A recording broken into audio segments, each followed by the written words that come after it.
What's up everyone? Alex here. I've always been enamored by the Taiko no Tatsujin games, first arriving in the US in 2004 as Taiko Drum Master for PS2. We haven't had a new home release since, until now. Taiko no Tatsujin Drum Session and Taiko no Tatsujin Drum and Fun got released for the PS4 and Switch respectively, and in this video, we're going to dive deep into the PS4 game. So get your Taiko drum ready and hit it with the beat as we review Taiko no Tatsujin Drum Session hours later. Taiko no Tatsujin's gameplay is simple. Hit the drum when the red notes meet the marker on the left, and hit the side of the drum when the blue notes meet the same marker. There's only one note track, but on harder difficulties, the game will require you to hit a specific part, or parts, of the drum. Filling up the spirit gauge past the target clears the song. Given that most of the drum controllers being sold for the PS4 seem to have some weird and inconsistent lag issues, I opted to play primarily using the PS4 controller.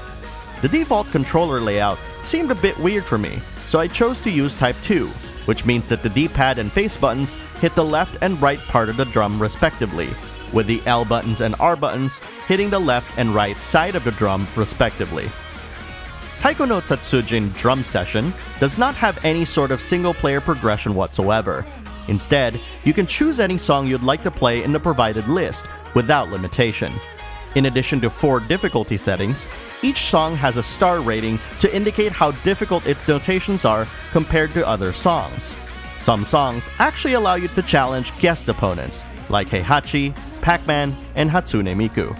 There's even an option to challenge your friend's ghost replays too, should you wish to be competitive. More on this later.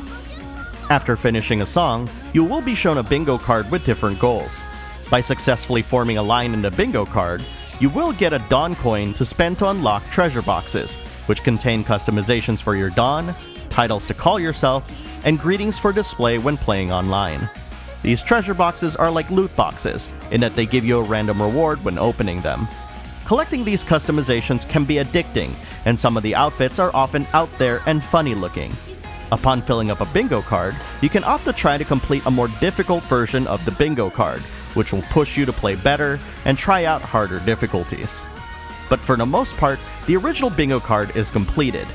Personally, I would have preferred it if the bingo cards would have reset every time I play a song. That way, I'll have more reasons to come back and play it. The harder bingo cards will sate more hardcore Taiko no Tatsujin fans, but it's definitely something that I personally don't look for. That said, filling up the harder bingo cards don't feel like a chore, especially if you spend just a little bit more time mastering the songs. The song selection is one of the biggest selling points of Taiko no Tatsujin Drum Session. In addition to classical songs and Namco originals, there's plenty of songs featuring J-pop, called pops in this version, anime, and game music, as well as Vocaloid and an assortment of other songs, like the infamous Pen Pineapple Apple Pen song. I have a pen, I have an apple, apple pen. Interestingly enough, there are also a couple of Disney songs that can be found in the anime section. Being that I'm a Disney fan, I was surprised to see the original Japanese renditions of Let It Go and Try Everything included.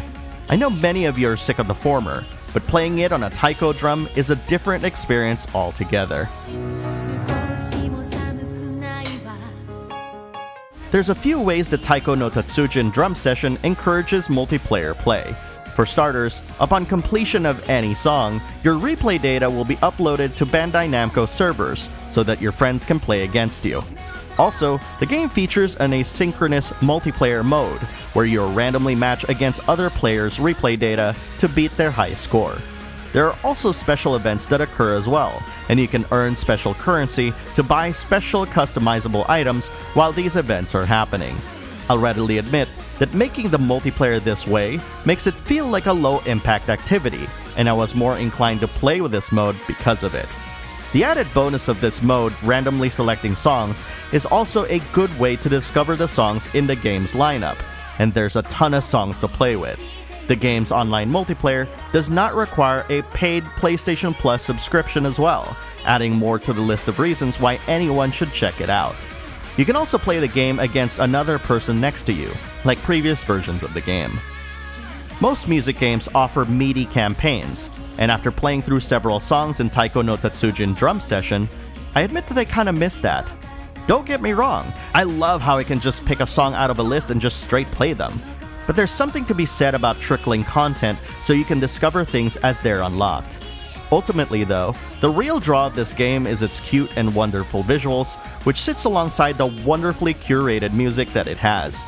It's funny to even think that the game sells more DLC songs, as I found that most of the songs in the base game were to my liking, and that I was quite satisfied with the base offerings.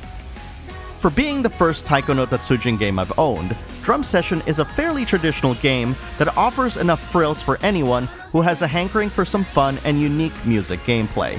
Longtime fans of the series will enjoy being able to play a new Taiko game in the West, but some newer players might find that the offerings are a bit slim. What it does have is a no-frills way of having a fun time playing some great Japanese tunes. Now, if you'll excuse me, I'm gonna try and get a high score on Try Everything while we're at it.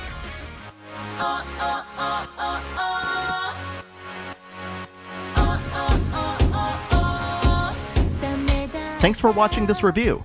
If you enjoyed this video, please consider liking, sharing, and subscribing to the channel. Then hit that bell icon to be notified of my latest videos.